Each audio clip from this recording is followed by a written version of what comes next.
Lola? Lola? Wala na yung mga sugat.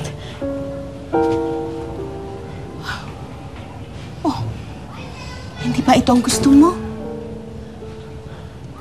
Claire! Claire! Sinunog ng mga deboto mo yung ospital. Ano? Si Edgar. Nandun siya nung nasusunog yun.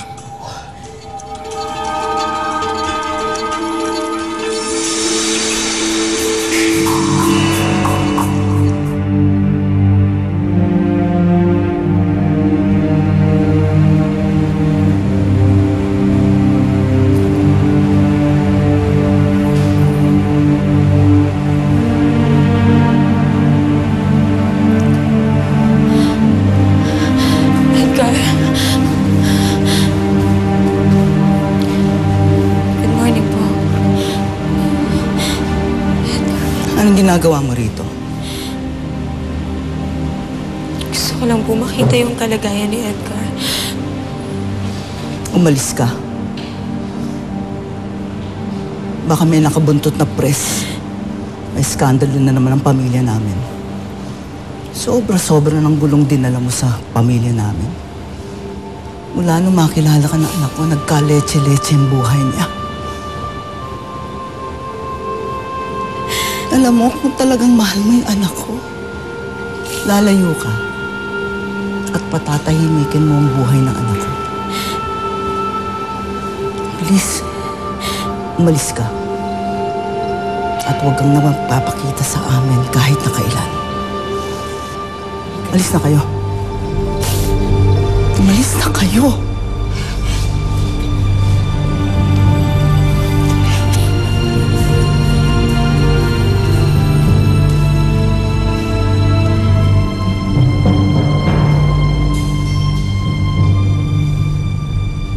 Ano?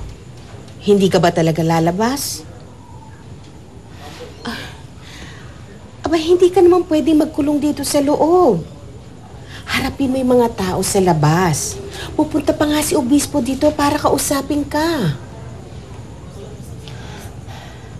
Lola, ayoko pong makipag-usap sa kanila. Pagkatapos ng lahat na nangyari, parang wala na akong mukhang maiharap sa kanilang lahat. Claire, huwag mong pagkaita ng mga tao sa labas. Dahil sa'yo, lumalakas ang kanilang pananampalataya. Siguro nga nakagawa ka ng pagkakamali. O pero hindi ka naman pwedeng magtago na lang dito sa loob. Kinakailangan harapin mo ang iyong pagkakamali. Ilang linggo na ang nakalipas mula nang huling magpakita si Claire Adoracion sa mga tao. May bali-balitang wala ng stigmata, pero wala pang nagkukumpirma nito. Ano nga bang nangyari kay Claire? Ngayong araw din ito ay inaasahan ang pagdating ni Bishop Pablo Santiago para kausapin si Claire.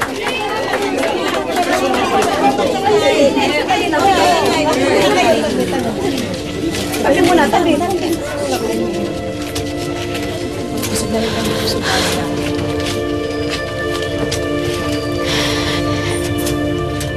Maraming salamat ho sa pagpunta ninyo dito para makita ako. Ngunit hindi ko alam kung karapat-dapat ako sa pagmamahal at pagpapahalaga na binibigay niyo sa akin.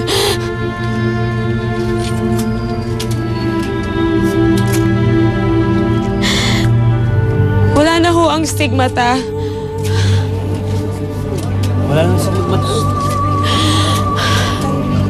Wala na rin ho ang mga panaginip ko. Hindi ko rin alam kung babalik pa to. Hindi ko alam kung babalik pa ang mga sugat. Pero sa palagay ko, hindi na. Bakit, Claire? Siguro tuluyan na nagalit sa akin ang Panginoon. Dahil ginamit ko ang pagkakataon na binigay niya sa akin sa malayang paraan.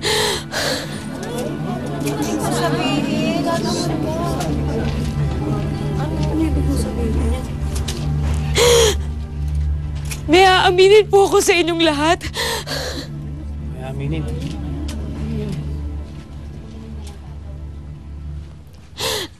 Nagbigay po ako ng maling pangitain.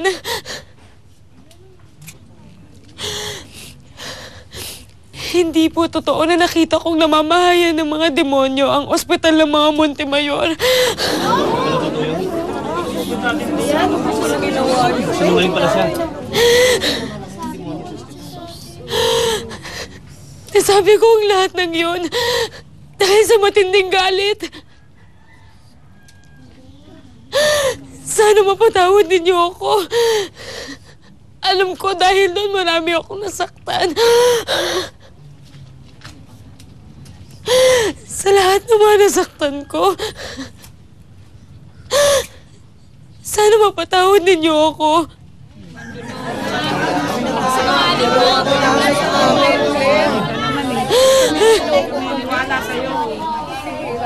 Sinungaling ka naman pala. Manluloko.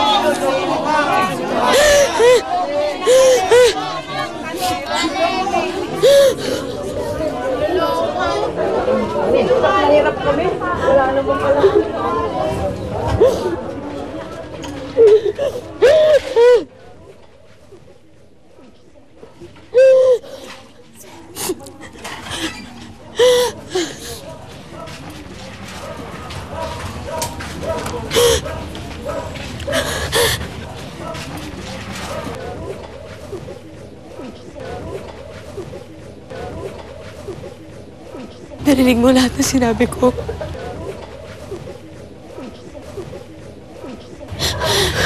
Punta ako dito para magpaalam.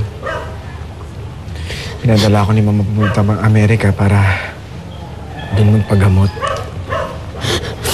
Sana gumaling ako doon.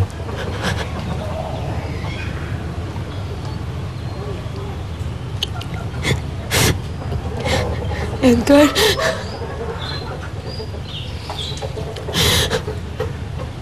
sana magpatawad mo ako. Sana magpatawad mo ako sa lahat ng kasalanan ko. Matagal na kitang pinatawad. Sana, Claire, patawarin mo din ako kung nasaktan kita. Sana mahintay mo rin ako. May nagbago ba, Claire? Dahil sa akin, wala. Dahil kahit anong isipin pa ng ibang tao sa'yo, mahal na mahal pa rin kita. Hintayin mo ako.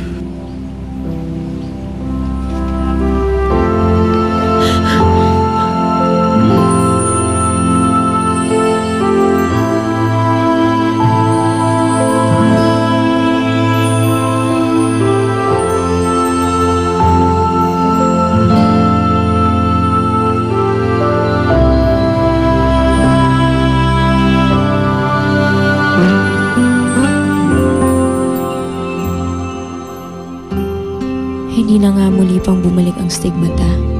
Siguro nga dahil walang kapatawaran ang kasalanang nagawa ko. Pero kung kinakailangan habang buhay akong maglingkod sa Panginoon para lang mapagbayaran ang mga kasalanan ko, gagawin ko. Umaasa ako na isang araw, mapapatawad rin ako ng Panginoon.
pinagpala sa